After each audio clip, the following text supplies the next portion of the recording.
It's time for Wise Money with Korhorn Financial Group with certified financial planners Kevin Korhorn, Mike Bernard, and Josh Gregory. Welcome to another episode of the Wise Money Show with Korhorn Financial Group, where every week we're helping you take your next wise step in your financial life. Thanks for being here, friends. My name is Mike Bernard. I'm your host. I'm also one of the certified financial planners on the program. And with me in the KFT studios, my business partner and fellow CFP, Kevin Korhorn. How do our attitudes and beliefs shape our finances and our financial planning?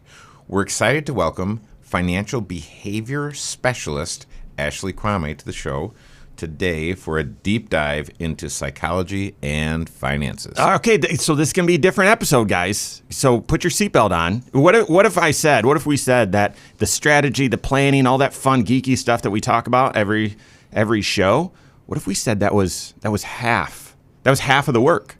In order to have and make great financial progress and achieve financial success, that was only part of it. Ashley is going to share the other half and how you can get that right. If you have a question for the program, we'd love to hear from you. You can call or text us 574-222-2000. That's 574-222-2000. Online, wisemoneyshow.com is where you can find us and submit questions there as well. Learn about the show. Then all over social media, wherever you're at, we are there as well. Search the Wise Money Show. We're not on TikTok. Are you on TikTok? I am not. Yeah, I try not to be. It's an internal thing with me. I don't think we're going to go there. So Ashley, welcome to the show. Thanks for having me, guys. Yeah, we're glad to have you. So Ashley was actually out at KFG yesterday doing a workshop and training all of us on all the wisdom that she's got, and she's going to share some of that with us over the radio waves. Before we dive in, though, introduce yourself. Where are you from? What's going on? I'm from Augusta, Georgia, golf capital, so I'm told. Yeah. There's a small tournament that's played there every year. So I'm from Augusta, Georgia. We've lived there for about 12 years. Married to a CFP, like you guys. Yep. By trade education, licensed marriage and family therapist, is where I've specialized the last 15 years in couples and family. More presently, I've shifted my work into the financial therapy, financial behavior space, where I work mostly now with advisory firms like you guys, doing trainings, education, all that. Okay, so then what the heck is that? Oh, yeah. Okay, so what is financial therapy? And you shared yesterday how you got there, like how you then made that turn into financial therapy. So why don't you share that too? Yeah, so working with couples, I have my own private practice in the Augusta, Georgia area. And I started to notice that a lot of my couples, this was pre-COVID, probably 2018-ish, started struggling with money. There were a lot of financial conflicts with couples, a lot of what we call financial infidelity, so betrayals within a couple system where money is involved, secrets, things like that. And I didn't know how to handle it. Believe it or not, they don't teach mental health professionals how to deal with financial challenges or money just in general. That's not something that usually comes up. And so, I turned to my husband, Clayton, and was like, hey, what do I do? Do you know how to help? And he was lost. He was like, I have no idea. And so, like most people, I got on Google and started typing, how can I help couples with financial issues? Financial therapy popped up and, took me on kind of a longer journey of understanding, discovery. Went back to school to get certified, graduate education, became certified, and that transitioned then into more trying to help advisors. The clients then that I started to work with would talk about their advisors and some of the communication mishaps that would happen. And so I started to kind of wonder, maybe I can be helpful in that space. I care deeply for advisors. I think that similar to mental health professionals, the work that they do is profound, it is deep, and it transforms generations for generations to come. And so, I hated hearing clients struggle with that advisory relationship. And I just kind of started to wonder, how can I be helpful in that space? And clarity came, and here I am. Are you still helping individuals with just life issues, marital issues, but also financial issues, or is it mostly coaching financial professionals right now on how to deal with it? So I have a group practice, The Wealthy Marriage, and presently I serve as more of the director supervisor of that practice. So Okay. I have a very, very small client caseload through that practice. Right now I'm just overseeing the other practitioners. Mostly when I'm working with couples or individuals now, it is through the advisory practice. So if I was working with KFG, it would be working with your clients, maybe Yeah. pre-retirees, couples, what have you, consulting, coaching, co-collaborating with them. Okay, so if you're listening to this and saying, "What? Wait a second. Why? How does this deal with finances? Are there really financial issues that come up when couples are working with a therapist?" Oh my goodness, yes. One of the sayings I have is financial planning. Comprehensive financial planning is where real life and finances intersect. I mean, Kevin and I, all of our advisors here, have many times been accused of being, you're like our therapist, you're like our counselor. We come to you and not only are we talking through financial strategies, but we're just talking about issues in life and how to achieve them. And so, Ashley, you're educated and trained in that area. We just care about people and know finances. But yeah, you're going to get into real stuff. And oftentimes, when you look at conflicts in relationships, intimacy issues, those sorts of things, money is one of the biggest conflicts that people deal with. Yeah, it's funny when you think about dealing with pre-retirees. I think, well, if you've been married that long, like your whole life, maybe before you got your job, then you had a career, and now you're getting ready to be done with that, how can there be any conflict left to have? And I think you met Tanner yesterday. Tanner and I flew to meet with some folks, and we sat down in the living room, and he was excited, and he laid out the plan, and she looked at him, and she said, "Well, that's not my plan." Yeah. And I thought, how in the world? I mean, that is... So the husband said, "Hey, here's what we're doing financially." Oh, yeah. And the spouse was like, "No." He was totally clear on what he wanted to do, and it revolved around, hey, this house that we've lived in all these years, we're not going to live in this house. We're going to go and live on a farm. And she said, actually, we're going to go live on a lake. And he said, I'm going to be done this time. And she said, well, actually, you're going to work until this time. And you're watching this unfold in front of your very eyes. And you think, okay, Houston, we have a problem here. They had not. And the difficult thing was they were excited and they really wanted to get going, but they realized we've got to work this out. And a lot of times what happens, what I've observed, is all of the energy and focus went to the kids. So we had to get the kids raised, and then we had to get them through college, and then we had to get them married. And now there's what's the next kind of war that the generals need to fight, and most of the generals are fighting the last war, not the current or the future one. And so they didn't know, and they really weren't equipped to handle that together. So those are types of situations. Are there other themes or general situations where financial therapy is needed? Yeah, certainly within that couple's space, arguing about money spending habits is very common. Mm-hmm. One partner has a different spending habit than the other. Actually, what's really interesting is that from a research standpoint, we see that couples who are both spenders actually have a higher degree of conflict than when there are different spending styles. Fascinating. Yeah, that right? is. Yeah. Why is that?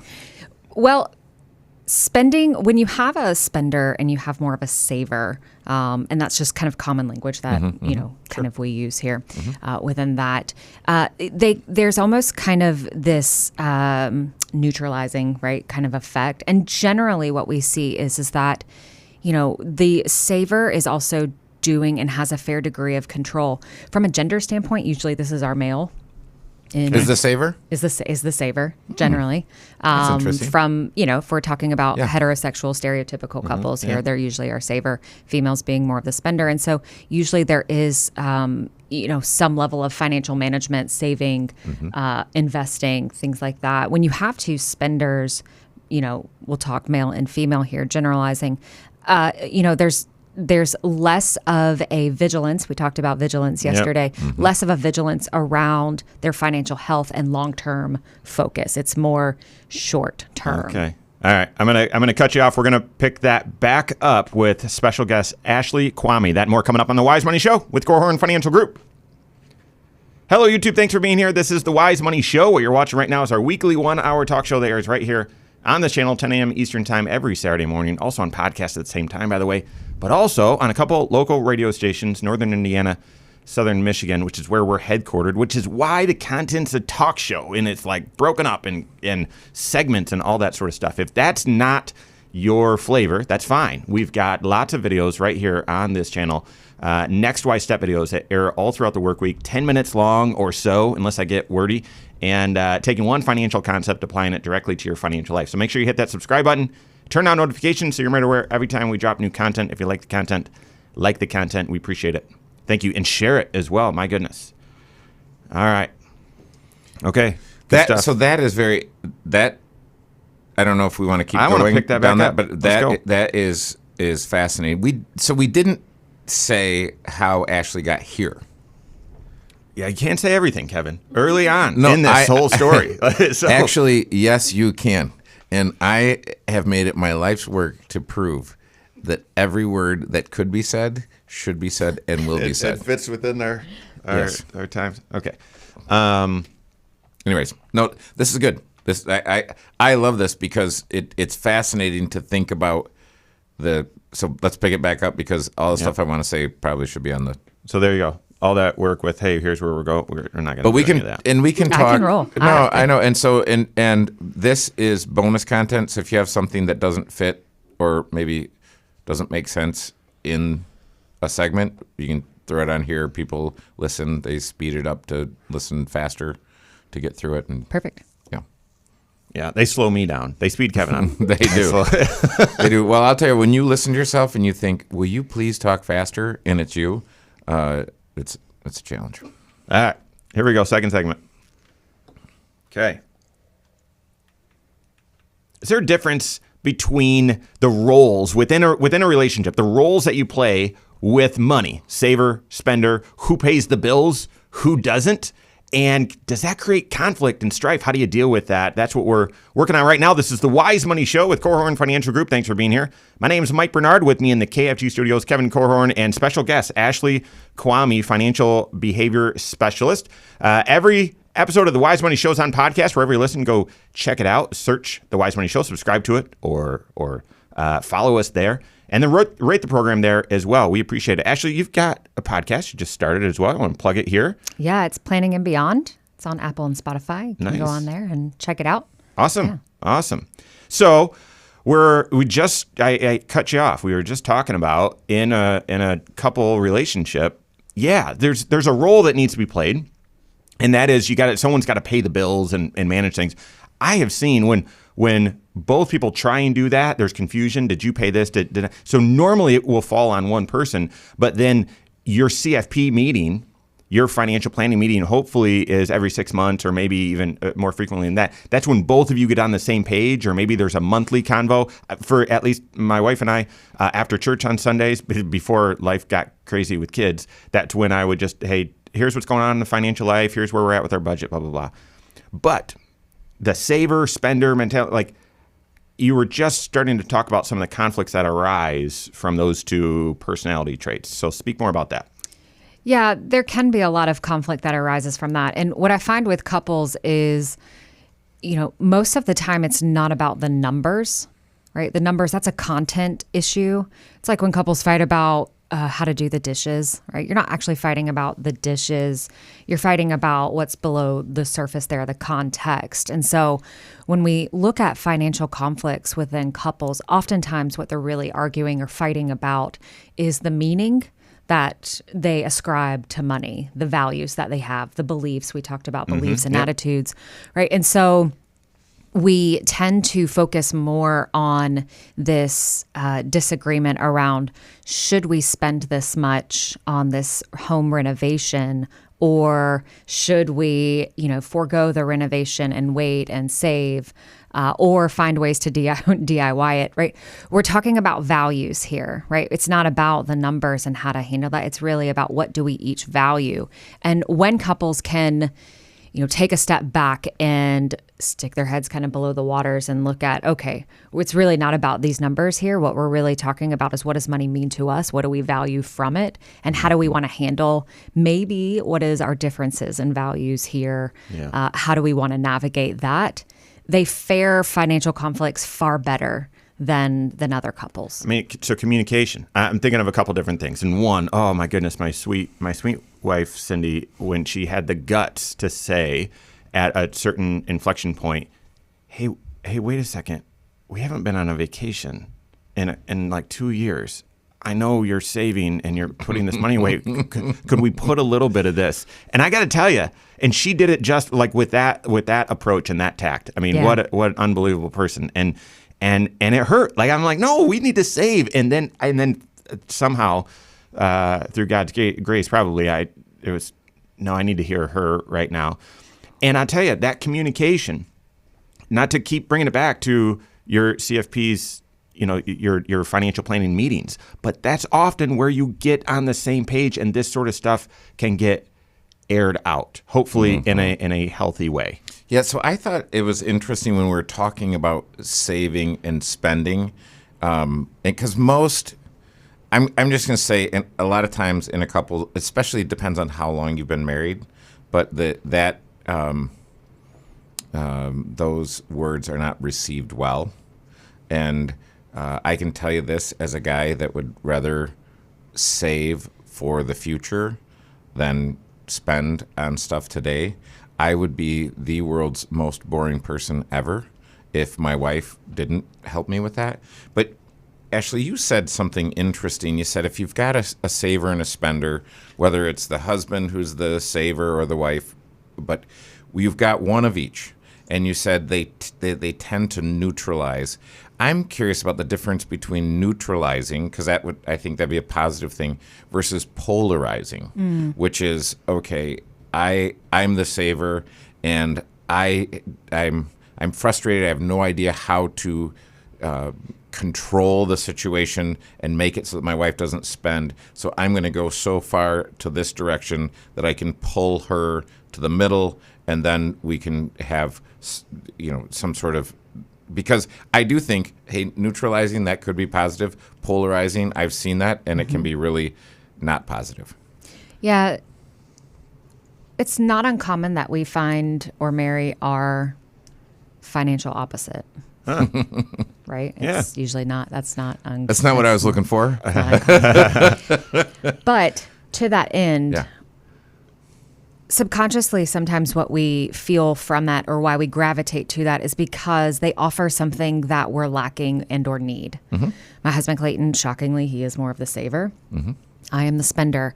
And there is a realization on both of our parts that we bring to the marriage strengths.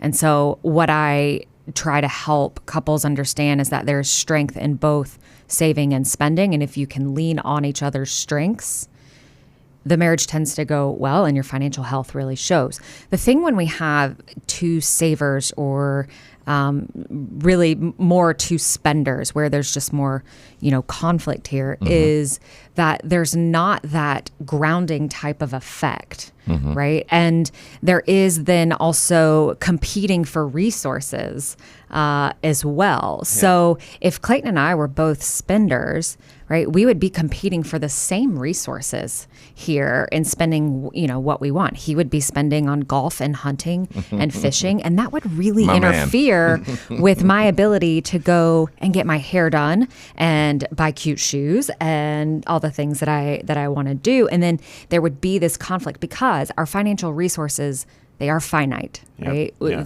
And so that's where a lot of conflict can come from, is when there's only so much money that we have as a couple. And if we're both not vigilant around the spending part and we're both just, on autopilot and spending, then there's more conflict there that we see between partners. Yeah, so my wife and I are both Dutch, and so stereotypically a little bit tight with the buck and just careful with the spending. But I've observed the two spender phenomenon, and where the husband says, well, my wife got to spend this much money on that, therefore I'm going to spend the same amount on this. And I think, well, you don't really, it's not something that you have this burning passion to have, but you're just doing it to offset.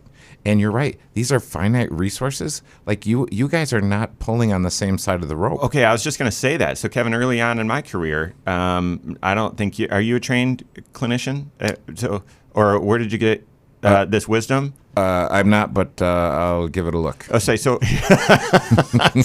so here's is there a glove like snapping sound we can insert? But you talked about how oftentimes when you're starting a financial planning relationship or working with a couple and you see certain things in their finances and say, well, wait a second, they've built up all this wealth. Why are there big credit card debts, whatever?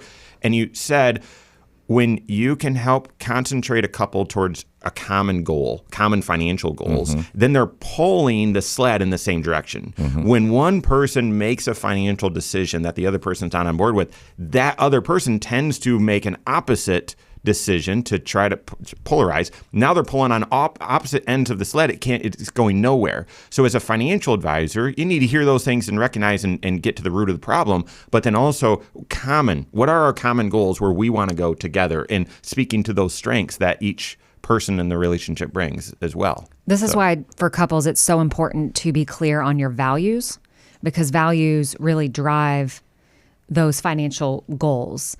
And what I find is that, for couples who are working with a CFP in general, there is some type of goals and or value discussion. Maybe it's overt, maybe, it's a little more covert. But when couples are clear on what it is that they value, there is that common goal that you were talking about, Mike, and working towards that, there's just a greater synergy there between them. Yeah. Communication often is at the root of this. And so my wife is she's a dental assistant. And so at a pediatric office. And so when kids come in, she fills cavities.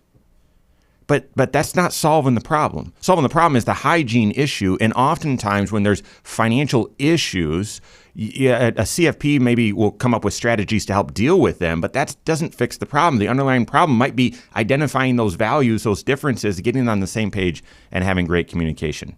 We've got more coming up here on the Wise Money Show with Korhorn Financial Group.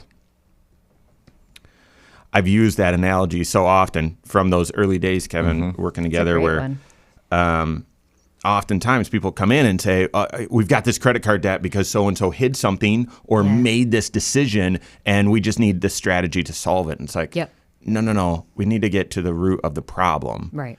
Are you guys on the same page financially? Are you talking? Are you communicating what you want to achieve, what your values are, what your goals are? And it's going to sound corny, but your CFP and their office, that should be a safe place for you to talk through those things and get on the same page. That's why it's so important, I think, for CFPs to know and learn how to do that stuff, right? Because you're right. Like that is and should be that safe place to be able to do that. Well, and that's why the training yesterday was so valuable, to understand and now have a framework to be able to. So speaking of, I want to pick things up with external versus internal finance. So if you can explain that, and then maybe depending on where that conversation goes, maybe then we can start getting into, I know we've been talking about couples, but maybe get into some of the other family issues. So the child that's not going their own way financially and staying attached to mom and dad or whatnot. So perfect. All right. Here we go. Third segment. Let's do it.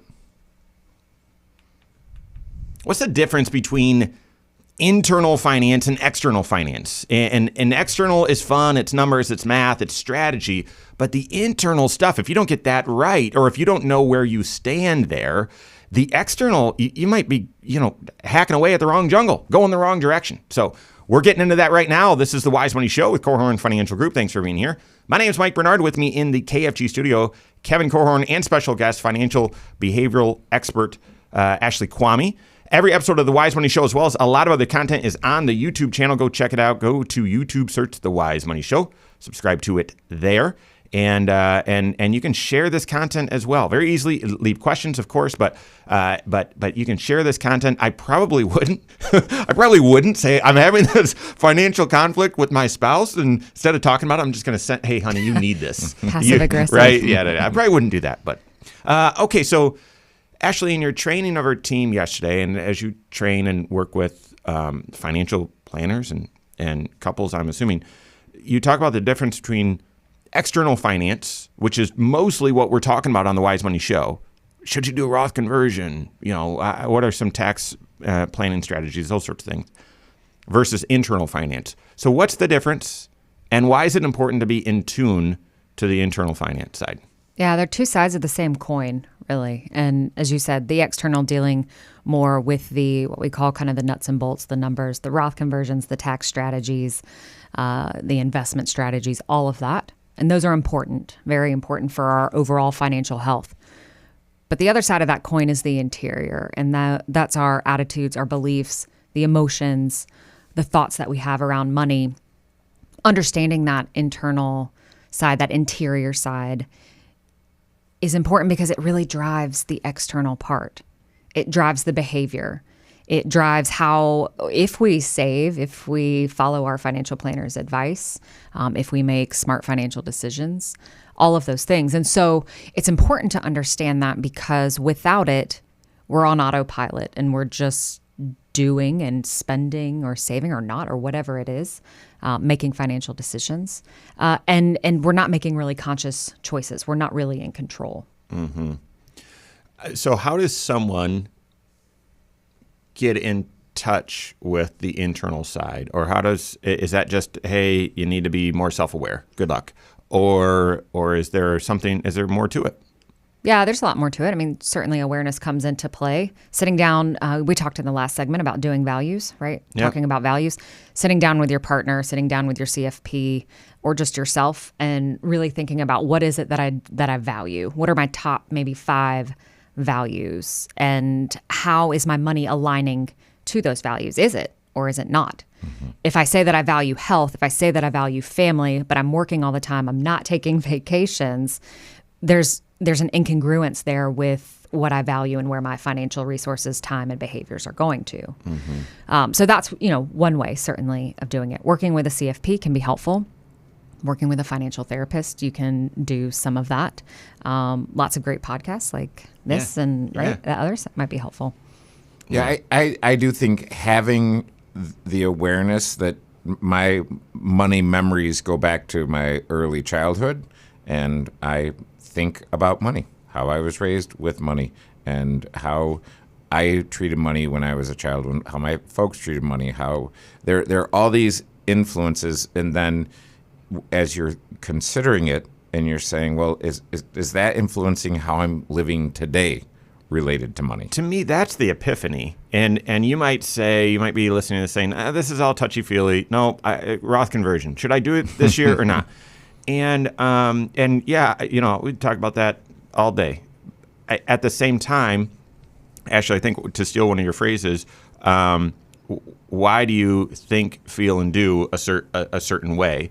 And so one of the exercises that Ashley led us through yesterday, and I think I think we can explain it over the airwaves, is just take a sheet of paper and scratch out some money experiences that maybe were stand out to you. It doesn't need to be a full comprehensive list, and there's no right or wrong answer, but just think through, maybe make a list of 10 or 15, whatever, of money events or things that occurred that stood out to you. And then you had us plot them at what age, and then whether they were positive, and that'd be at the top of the page, or negative at the bottom of the page. And then doing that exercise in and of itself was interesting. But the revelation is, okay, wait a second, those experiences, how do they shape how you make financial decisions today. And to me, that was the epiphany. And it can be the epiphany for you, but certainly if you're married, that helps you and your spouse get on the same page financially and see, this is why I am the way that I am. Yeah. And have more empathy to understand why your spouse is the way that they are. When I've done that exercise, what's amazing is exactly what you're talking about, Mike, is from a couple standpoint, usually one partner is like, oh, I knew that point on your timeline. I knew that your parents divorced, right? I knew that your family had to file for bankruptcy and, that was difficult, what have you. I knew that, but I didn't make the connection to how that shaped how you do money. I didn't make the connection that when your family went through bankruptcy, your dad lost his job and things were tight. I didn't make the connection that that event shaped the reason why you're so vigilant around saving. And you want to make sure that we have, maximized everything that we can. That revelation alone, we talked about financial conflicts, can also be really powerful in, mitigating some of those financial conflicts maybe in the future that come up as well. Yeah, in sitting in a smaller group and reviewing the results of our exercises, one of our advisors said, well, things growing up weren't necessarily easy financially, but they have been here for a season, so I'm expecting something bad to happen. Oh, wow. And I thought, that's bizarre, and at least to me, and I would want to say, snap out of that, or but that's real. Like there's an expectation every so often something bad happens financially, and so I'm just kind of used to that. So if things have been going well, if I've had a tailwind here for a few years, like I am going to start sailing into a headwind. Okay, I love that. What a great example, because this is your CFP wants to know that or needs to know that, because then they can say, okay, so the sort of the risk management bucket so that you can live the life that you're called to.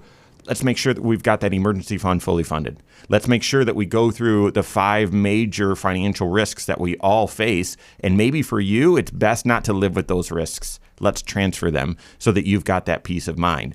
And the normal emergency fund, 3 to 6 months of your, I've had someone that wanted 18 months because his career was specialized and he had, you can guess what career based on what I'm about to share with you.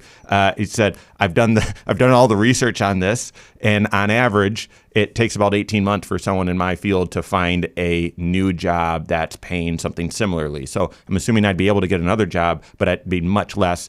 I want to have 18 months of our income set aside. And so, yeah, if you're making financial progress, but you have this concern, everything's going to fall apart, then your CFP needs to know that so you can put those safeguards in place, that foundational piece to your financial house.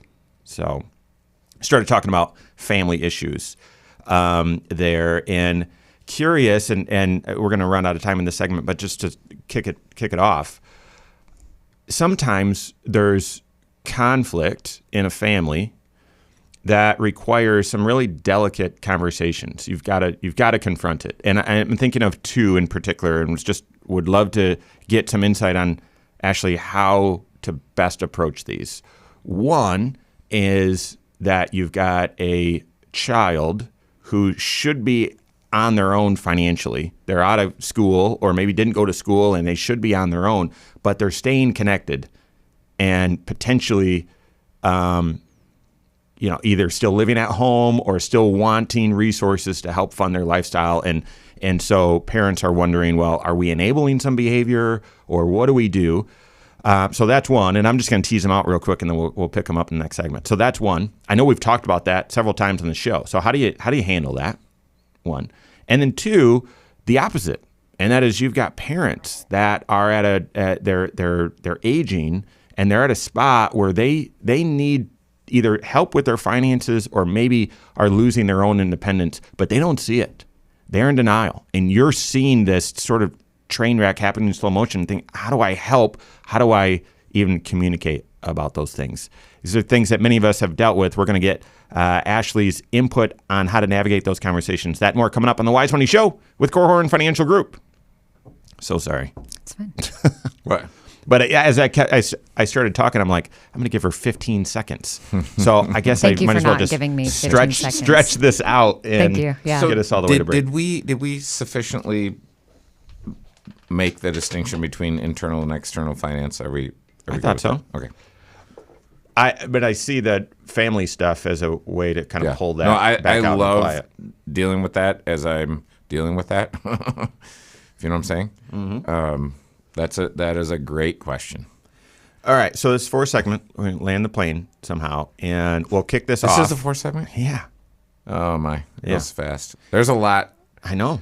Yeah. A lot more words that need to be said here, Mike. Well, and I don't know. So they're in your hot closet. We could even find a way to bring you back for. We're not going to send you a blue microphone or blue box with microphone and all that. Yeah. But we could. I'm happy to come back. Well, but we could even So do it bring virtually. Clayton and the Virtually. kids for a football weekend or Oh, something. don't tell him that. Something Oh. fun.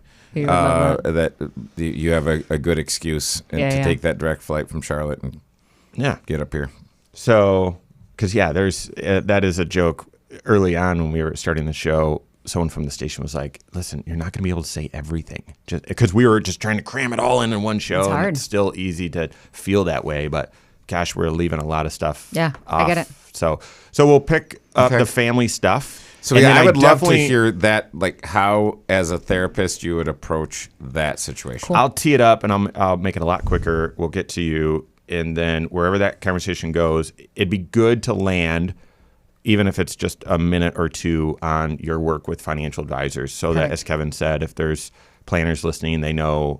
I know you mentioned that originally, but and then share how people can reach you. Yeah, and find you. on the farm, eventually the calf has to get weaned, and yet in a family, that is incredibly. Well, as humans, we're, to my knowledge, the only species that, does that. Because to your point, in most other animal worlds, right? Either immediately young goes we're off. pushing you Right. out of the nest, or Right. Right. sounds good. We are mammals. Yeah. Mm-hmm. All right. Okay. Here we go. Fourth segment. Right, Lindsay? This is for. I mean, we have been flying, but yeah. Okay. Okay.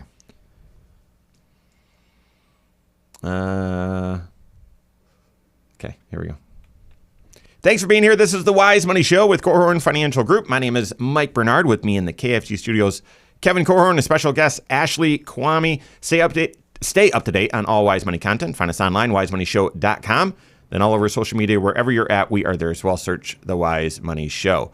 All right. So Ashley is a financial behavior therapist specialist, and migrated from being a couples and marriage counselor therapist, and now spends most of her time in the financial world because her patients were coming to her and talking not just about, oh, we fought about this, whatever, but we were fighting about money. We were arguing about money. And so she became a specialist in that vein. We're going to pick that back up here in just a second. But one of the financial issues or questions that come up in family is, I've got a child who is still hanging on to us financially. And should I be continuing to support them, or when do we push them out of the nest, sort of thing? But then the opposite as well.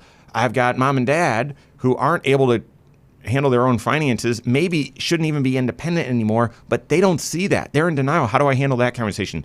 Give us some wisdom. How do people help navigate those? And I would just say, before Ashley hops in with her wisdom, before I had children at this stage, the adult children, it was easy to give advice, and I was kind of an expert until I had my own. And then I realized it's impossible. And there have been times where it feels like this is impossible. There's no winning from here. Yeah, you're right. I think that's a great place to start, too, is that it is really difficult.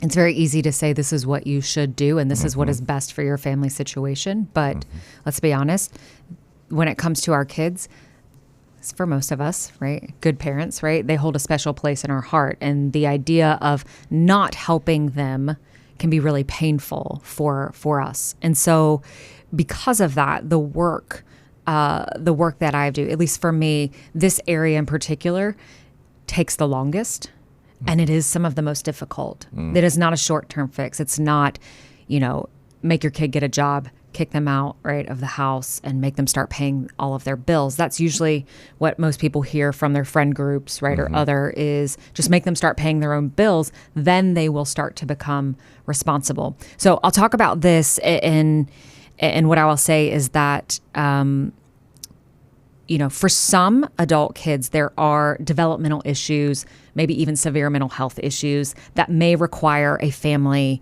to extend their financial resources. And so I'm not talking about those situations in particular. We're talking about here where the adult child, whether they live in the home or not, maybe they live, somewhere else, but you're still providing a substantial amount of financial aid, and that adult child has the capability and means of supporting themselves. So I just want to be clear here because I think that's an important distinction to make. And so for adult parents in that situation, there has to be conversation around it. It has to start with conversation. Some of that comes with being transparent around maybe their own financial situation. I've had families where the parents are providing financial support to their own detriment, to their financial health detriment. And so it has to start with being transparent around, here's my financial situation. Here is what we have. Here are our numbers. And the level of support that we are giving you is hurting us, essentially, right? Or it's, comprising of this, percentage, right, of stuff.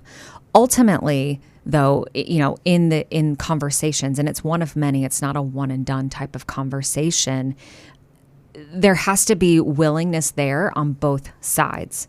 And where things start to go awry is when maybe the parents are willing to put certain boundaries in place, make hard decisions, slowly start to withdraw that level of financial support. But the, adult child is not willing to take matters into their own hand. That can be a really difficult point, and where we see a lot of, not to use addiction language here, but relapse, right?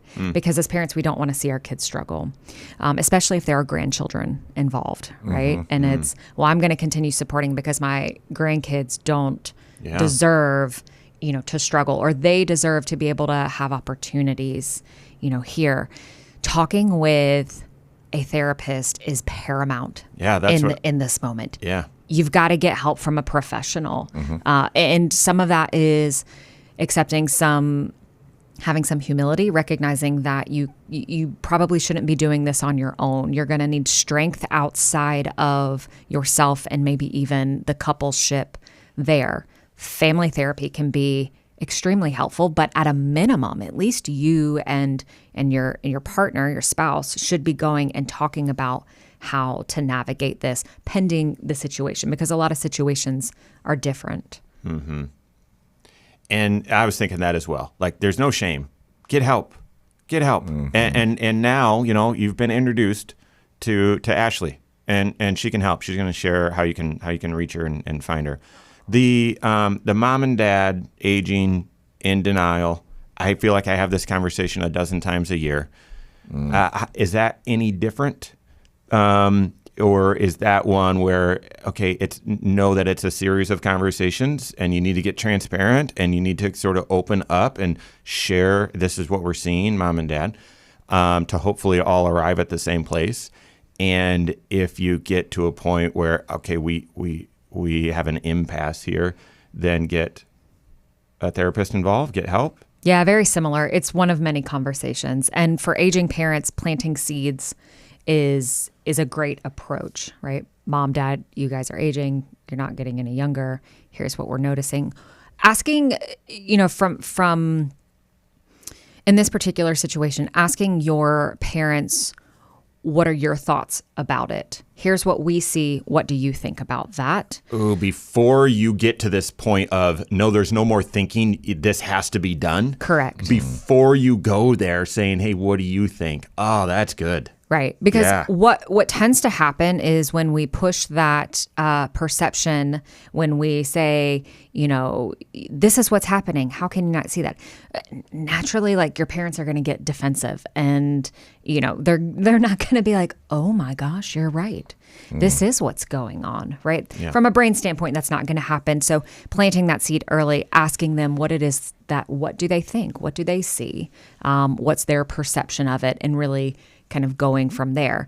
Like with the other example, you've got to be transparent though at some point, and knowing when to bring in the help of a professional sooner than later. You don't have to wait for things to, the proverbial stuff hits the fan in order to bring in a professional. Bring in one early to help from a proactive place instead of a more reactive place. For those listening right now that maybe this has touched a tender spot, I mean, Ashley, how do people get a hold of you?